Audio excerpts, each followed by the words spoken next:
প্রশ্নটা হচ্ছে, ডাক্তারবাবু আমার বাচ্চা মনে হচ্ছে ঠিক মতন কথা বলতে পারছে না, বা প্রক্রিয়া থাকে যেটা পুরোপুরি কমপ্লিট হলে তবে একটা বাচ্চা স্পষ্টভাবে কথা বলতে পারে। প্রথম ধাপটা কি, সে আগে কণ্ঠনালী বা কণ্ঠস্বর দিয়ে আমাদের আওয়াজটা বেরোবে। 5 নম্বর স্টেপ কি, এইগুলো দিয়ে আর্টিকুলেশন হয়েই কিন্তু কথাটা বেরোবে। সে শুনতে পায় না বলেই কিন্তু সে বোবা। উল্টোটা কিন্তু খুব রেয়ার, যে শুনতে পায় সে বোবা, সেটা হয় না বলবো না, কিন্তু খুবই রেয়ার। তালব্য বর্ণ মানে তালু, চ ছ জ ঝ। তারপর হচ্ছে দন্তব্য বর্ণ। যেভাবে চিকিৎসাটা করে থাকি, যখন বাচ্চা একটা কিন্তু কথা বলতে পারছে না, তাই জন্য ফার্স্ট কাজ হচ্ছে জীবনে এই বাচ্চার শোনা এবং বলার এই প্রক্রিয়ার মধ্যে এত কিছু জিনিস আমাদেরকে কিন্তু দেখে নিতে হবে। এগুলো কাদের মধ্যে বা কোন বাচ্চার মধ্যে আপনি দেখতে পাবেন, যে তাহলে একটা ইঙ্গিত পাবেন। 3 থেকে 4টে জিনিস, যেটা হলে আপনাকে প্রথমে জন্মানোর সময়ের পরেই বাচ্চার শোনার গ্রন্থটা ডেভেলপ হয়েছে কিনা সেটাকে একটু ঠিক করে নিয়ে যে একটু দেখে নিতে হবে অসুখ হয়েছে কিনা। টিউবারকুলোসিস, কিছু ইম্পর্টেন্ট টক্সোপ্লাজমোসিস, এইগুলো কিছু ইম্পর্টেন্ট জ্বর বা এই রোগগুলো যদি হয়ে থাকে, 34 সপ্তাহের আগে যদি বাচ্চাকে ডেলিভার করতে হয়, মায়ের এতটাই হয়তো জটিলতার কন্ডিশন এসে গেছে যে এতটাই নালে মাকে সার্ভাইভ করানো যায় না, সেই বাচ্চাগুলো ওখানে আমি বলেছি। না কাঁদলে কি সমস্যাগুলো, তো যে বাচ্চা কাঁদেনি, জোর করে কাঁদাতে হয়েছে, সেই বাচ্চার কিন্তু শোনা বা এইগুলো ডেভেলপ করতে টাইম লাগে। তাতে 2.5 কেজিটা মিনিমাম অ্যাকসেপ্টেবল বার্থ ওয়েট ধরা হয়। তো তার থেকে 2 কেজি নিচে যদি বাচ্চা হয়, তার মানে কি মায়ের যখন পেটে বাচ্চাটা ছিল তখন ও অতটা পুষ্টি পায়নি, বা যা হোক করে গ্রোথটা সেরকমভাবে হয়নি। তো সেইগুলোকে আমরা ডাক্তারি ভাষায় IUGR বলি, মানে ইন্ট্রা ইউটেরিন গ্রোথ রিটার্ডেশন, মানে ভেতরে বাচ্চার অতটা গ্রোথ হয়নি। আর 5 নম্বর কি, এমন কোনো জটিল হলো যে বাচ্চা জন্মানোর পর জন্ডিস হলো, তাকে আমাদেরকে বাচ্চাদের ICU।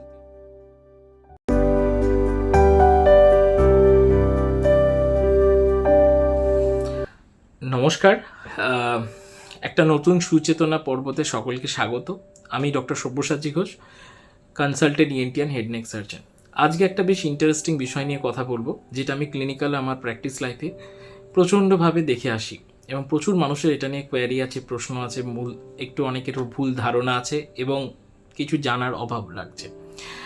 সেটা ক্লিয়ার করার জন্যই আজকের এই টপিক। প্রশ্নটা হচ্ছে, ডাক্তারবাবু আমার বাচ্চা মনে হচ্ছে ঠিক মতন কথা বলতে পারছে না। তো এই প্রশ্নটা আমাকে অনেকেই করে থাকে, যে তার বাড়ির বাচ্চা 3 বছরে যা কথা বলতে পারছে, আমার পারছে না কেন। তো বাচ্চা যখন একটা কথা বলে, বা আমরা যখন ছোটবেলায় কথা বলি, একটা মানুষ যখন স্পষ্টভাবে কথা বলে, তার ভেতরে আগে কিছু জিনিস বা প্রক্রিয়া থাকে যেটা পুরোপুরি কমপ্লিট হলে তবে একটা বাচ্চা স্পষ্টভাবে কথা বলতে পারে। প্রথম ধাপটা কি, সে আগে প্রথমে কানে শুনবে। দ্বিতীয়টা কি,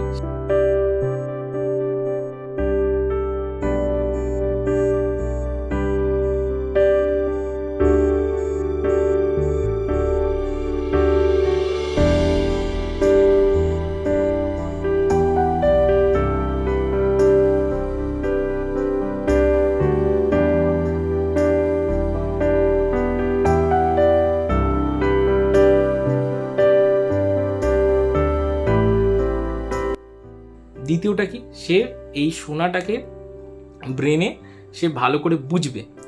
3 নম্বর স্টেপ কি, সে মনে মনে ঠিক করবে আমি কি বলবো। 4 নম্বর স্টেপ, মনে মনে ঠিক করার পর এই কণ্ঠনালী বা কণ্ঠস্বর দিয়ে আমাদের আওয়াজটা বেরোবে। 5 নম্বর স্টেপ কি, এই কণ্ঠনালী দিয়ে বেরোনো আওয়াজটা আমাদের যে ঠোঁট, দাঁত, এইগুলো দিয়ে আর্টিকুলেশন হয়েই কিন্তু কথাটা বেরোবে। তাই দেখবেন যে বোবা, সে কালা বলেই কিন্তু বোবা, সে শুনতে পায় না বলেই কিন্তু সে বোবা। উল্টোটা কিন্তু খুব রেয়ার, যে শুনতে পায় সে বোবা, সেটা হয় না বলবো না, কিন্তু খুবই রেয়ার। তো যখন আমাদের কণ্ঠনালী দিয়ে যে আওয়াজটা বেরোয়, সেইগুলো মেনলি হচ্ছে ভাবেল AEIOU। এবার এরপরে যখন আমরা শব্দটা আমরা শিখি, কিভাবে আর্টিস্টিক এই যে আর্টিকুলেশনসগুলো আমরা করি, সেইগুলো হচ্ছে যখন আমরা ব্যঞ্জন ধ্বনিকে মেনলি 5টা বর্গে ভাগ করি।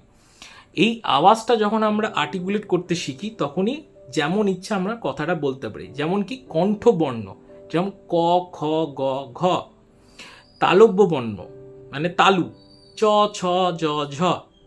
তারপর হচ্ছে দন্তব্য বর্ণ, সেটা হচ্ছে কি ট ত থ দ ধ, তারপর হচ্ছে মূর্ধন্য বর্ণ যেটা মূর্ধন্য, ঠিক আছে, ট ঠ, যে নাকি কিছুটা আসবে। আর তারপর হচ্ছে ওষ্ঠবর্ণ মানে ঠোঁট, প ফ ব ভ ম। তো এইটা হচ্ছে অ্যাডভান্স স্টেজ, যখন লাস্ট স্টেজ। তো মানুষের বা বাচ্চার চিকিৎসাটা নির্ভর করবে তার অসুবিধাটা কোথায়। তাই জন্য আমরা যেটা করে থাকি, যেভাবে চিকিৎসাটা করে থাকি, যখন বাচ্চা একটা কিন্তু কথা বলতে পারছে না, তাই জন্য ফার্স্ট কাজ হচ্ছে কিন্তু তার কানে শোনাটাকে দেখতে হবে, যে কানে সে আগে শুনতে পাচ্ছে কিনা। যখন কানে শোনাতেই সমস্যা, তাহলে আপনি যতই কথা বলানোর চেষ্টা করুন, সে কিন্তু কথা বলতে পারবে না। তাকে কানে শোনাটা কিন্তু আগে ঠিক করতে হবে। তখন কানে শোনা ট্রিটমেন্টটা ডিপেন্ড করবে হচ্ছে শোনার কোথায় সমস্যা হতে পারে। সেটা কানের পর্দায় সমস্যা হতে পারে, কি কানের হাড়গোড়ে সমস্যা হতে পারে, বা শ্রবণ অঙ্গ বা ককলিয়া যেটা বলি সেইখানে সমস্যা হচ্ছে কিনা। তো আমাকে কথা বলতে গেলে, বাচ্চাকে কথা বলাতে গেলে, তাহলে প্রথমে শোনাটা ঠিক করতে হবে। এবার আমরা যখন পরীক্ষা করে দেখি যে বাচ্চার শোনাটা ঠিক আছে, কথাটা বেরোচ্ছে না, তাহলে কিন্তু চিকিৎসাটা অনেক সহজ হয়ে যায়। তখন আমরা কি করি, এই বাচ্চাদের কিছু স্পিচ থেরাপি করে।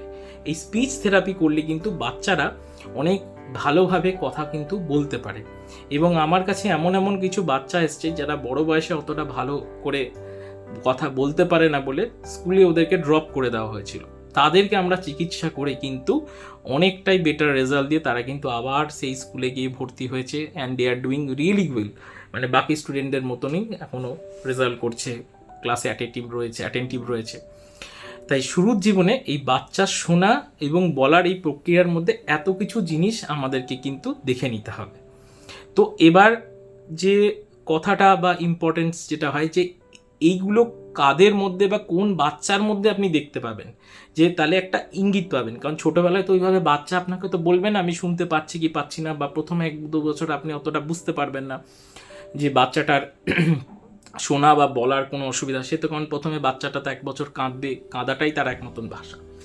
তো আমরা আমাদের অভিজ্ঞতা থেকে সব কিছু নিয়ে আমরা দেখেছি 3টে থেকে 4টে জিনিস, যেটা হলে আপনাকে প্রথমে জন্মানোর সময়ের পরেই বাচ্চার শোনার গ্রন্থটা ডেভেলপ হয়েছে কিনা সেটাকে একটু ঠিক করে নিয়ে মানে একটু দেখে নিতে হবে।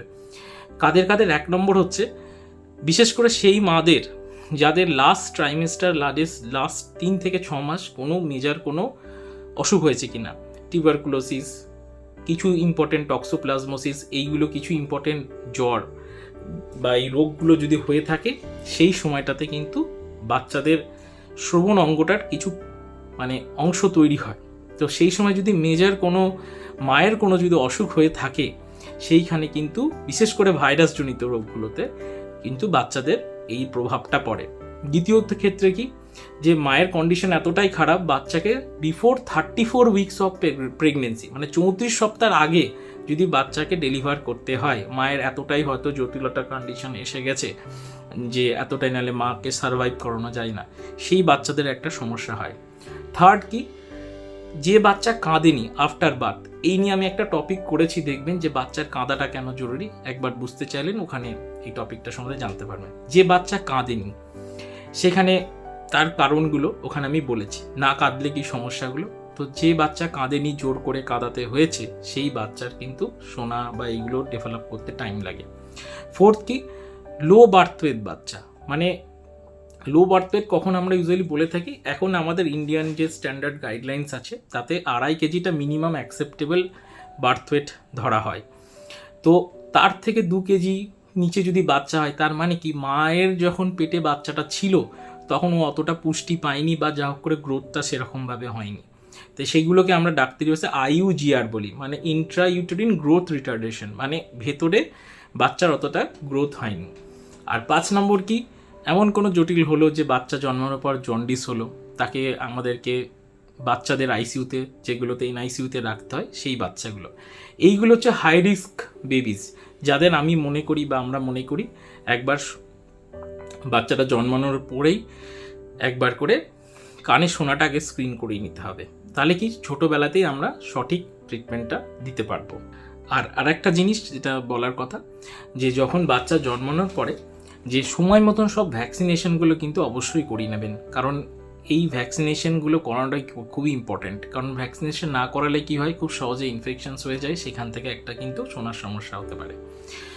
এইগুলো তো নাড়িজনিত বা স্নায়ুজনিত, মেনলি নার্ভ থেকে ড্যামেজ হয়, তো এইগুলো হচ্ছে একদম ছোট বয়সে ঠিক করে নিতে পারে। কারণ একটা জিনিস কি, আমরা যাই করে নিই ভবিষ্যতে গিয়ে কিন্তু আপনার নার্ভ কিন্তু ঠিক করতে পারি না 100%। তাই একদম বাচ্চা জন্মানো হচ্ছে কাঁচা মাটি, এই সময়তেই আমাদেরকে যা করার করে নিতে হবে, যাতে পার্মানেন্ট নার্ভ ড্যামেজটা না হয়। তো অবশ্যই এইরকম সিচুয়েশন হলে আপনার ডাক্তারের সাথে পরামর্শ নেবেন এবং এইভাবে চিকিৎসার ধাপটা নেবেন।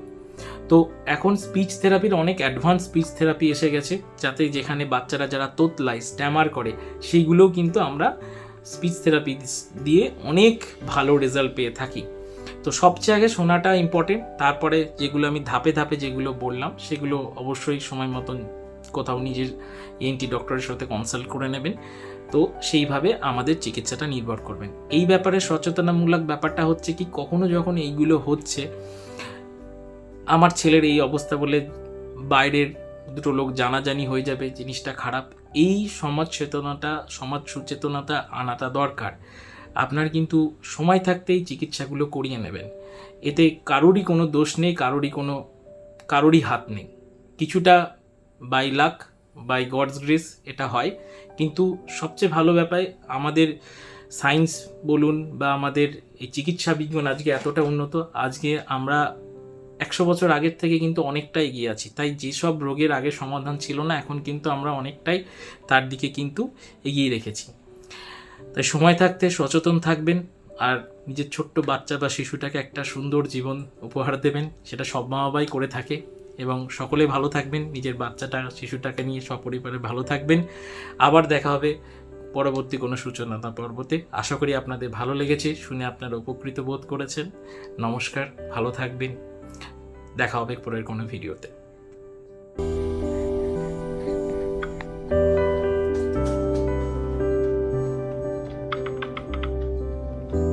Hey, little one. He's listening.